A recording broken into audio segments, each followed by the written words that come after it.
Good morning, everybody. Good morning, Facebook. Good morning, Instagram. It's a beautiful day here in Virginia Beach. I hope it is for you too, wherever you are. Good morning, Megan. How are you? Thanks for joining in today.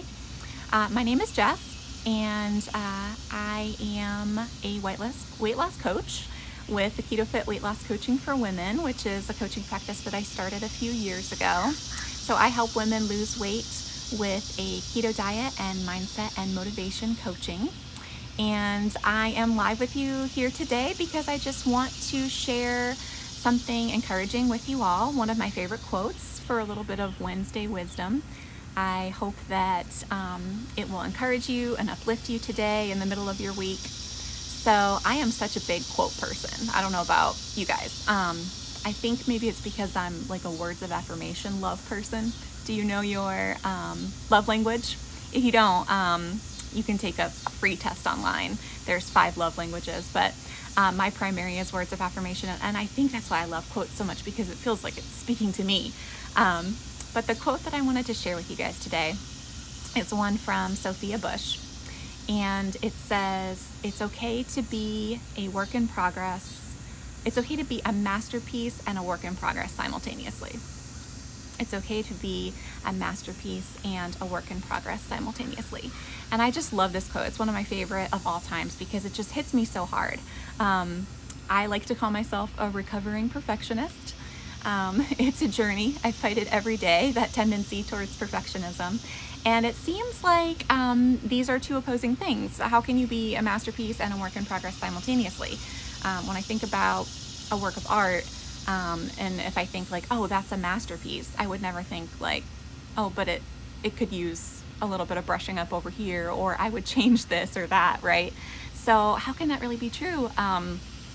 But when we think about it for us as people, what comes to mind to me, the only way that I can really make sense of it is when I look at my daughter. I don't know if you have kids, or if there's a kid in your life who you truly love. I never really cared a lot for kids. When I was a teenager, I was never interested in babysitting or anything like that. But the first time that I really had like really strong feelings, like I love this child, it was when my twin sister had a daughter. So even if you don't have kids of your own, do you have a kid in your life who you look at them and you're like, oh my gosh, I love you so much? When they're a baby and you're holding them in your arms and you're looking down at their face and you have this feeling inside of you, you're like, oh my God, you are perfect. Like, you are the most beautiful, wonderful, perfect little angelic being that I have ever laid eyes on in my entire life. Like that kind of love that you feel for this little baby, you think you're a masterpiece. Like if we just were to say it in another way, like, wow, look at this masterpiece. And at the same time, you know that this little baby is going to change. It's going to grow. When I was looking down at my daughter and thinking how beautiful and how wonderful she is, I never once thought to myself, no, you need to stay exactly this way forever. I won't love you anymore if you change one bit. Not at all. You fully know and understand that part of the amazing thing about the masterpiece of this little human that you love is that they are going to continue to change. They are going to continue to grow. They're going to continue to improve. You could even say the word improve. Like I look down at my daughter as a baby and she can't talk to me. She can't walk around. I have no idea what kind of thoughts, feelings, or whatever. I mean, I can imagine I still feel that same love. And yet I know that she's going to continue to grow and improve her entire life. And there's never ever once this feeling of, if you change, I won't love you anymore. And there's never ever once this feeling of, I can't love you until you get to this point. I love you so much right now, and I will continue to love you. And your growth is going to be rooted in my love for you. And so here it is. It's my job to create this environment of love for you and this environment of caring for you and meeting your needs so that you can continue to grow and become the person that you were meant to be. I don't know maybe what your spiritual or religious background is. I grew up as a Christian, and there's a verse in the Bible that just comes immediately to mind when I hear the word masterpiece. And it's from Ephesians 2:10, and it says, because you are God's masterpiece, created to do the good things that he planned for you long ago. And so, you don't have to be a Christian. You don't have to necessarily even be religious to maybe get something out of that verse. If you believe in an intentional universe, that you're here for a purpose, hear that. You're God's masterpiece. And the verse right before that says that God's love is not a reward for good behavior. You can't earn it. But I just think about how many times I put that kind of condition on myself when it comes to self-love. We throw around the word self-love all the time, right? And I think that there's a lie. Actually, there's two lies that we believe when it comes to self-love. And the first one is that my personal growth, I have to love myself first before I can grow, before I can practice loving behavior towards myself. And then there's this other lie, which is I have to do these things first. I have to get to this point first, and then I will love myself. So I actually think that neither are true. I've tried to reach my quote unquote goal weight pretty much my entire life, right? And there's been times when I have reached it. But the strategies that I took, the behavior that I took, when it wasn't rooted in self-love, and then I would see that number on the scale, I didn't magically just love myself that morning. That's not how it works. You can't just turn it on and turn it off, right?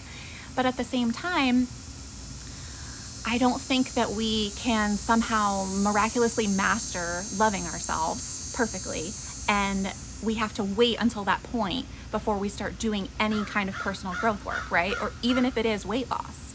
So this is one of actually the issues that I take with the body positivity movement. Please hear me, don't get me wrong. I'm totally against shaming anybody for any reason, including for their weight. But what I feel like the body positivity movement sometimes does is it shames people who want to change their body.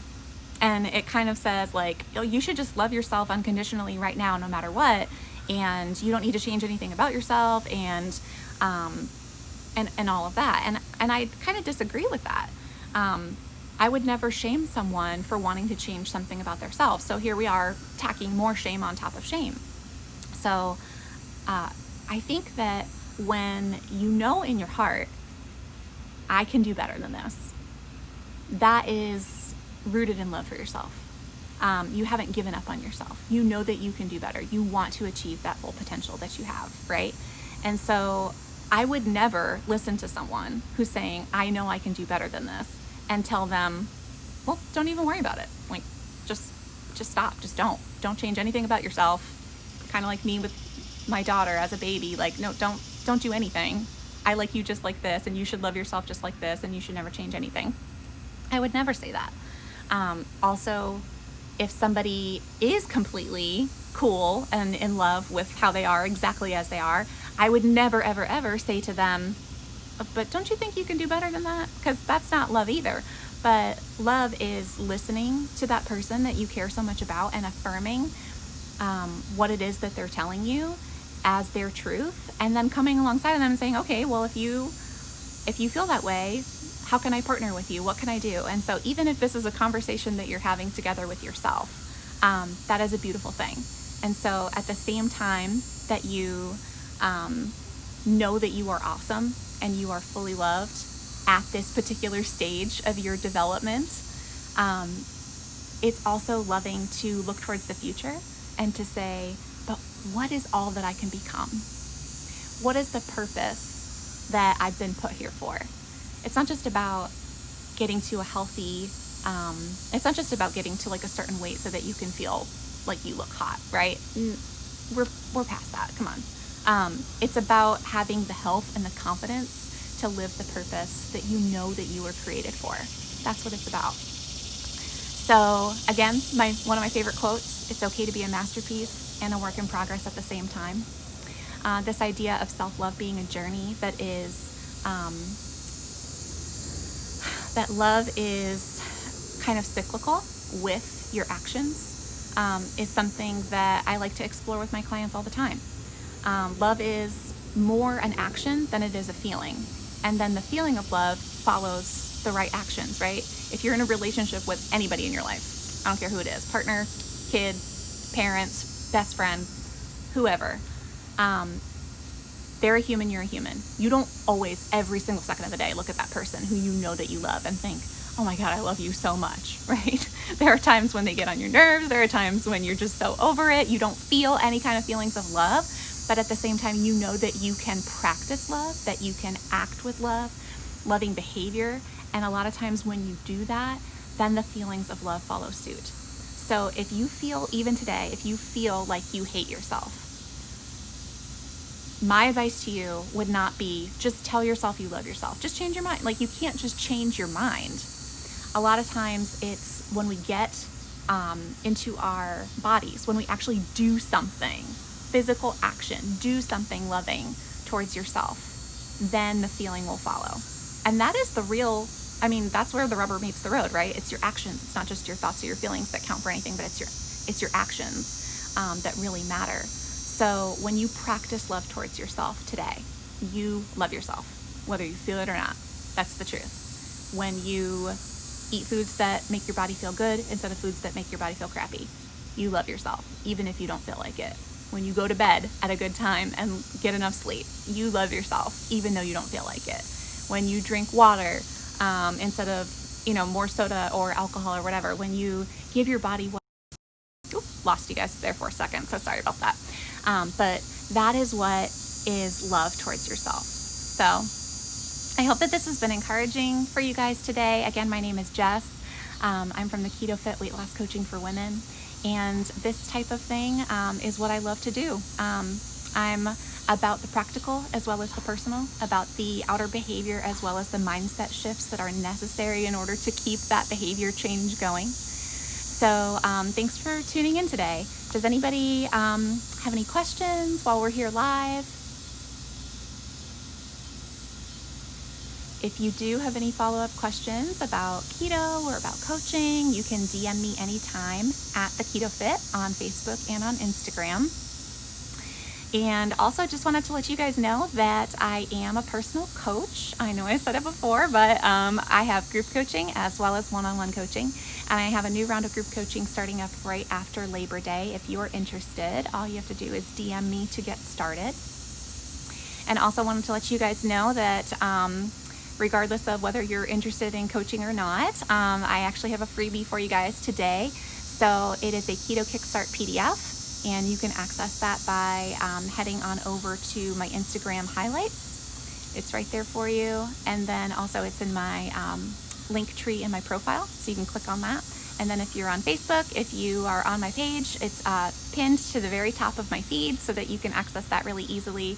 Go ahead and click on over there and you can download a Keto Kickstart PDF, which is a list of keto foods if you have no idea where to start.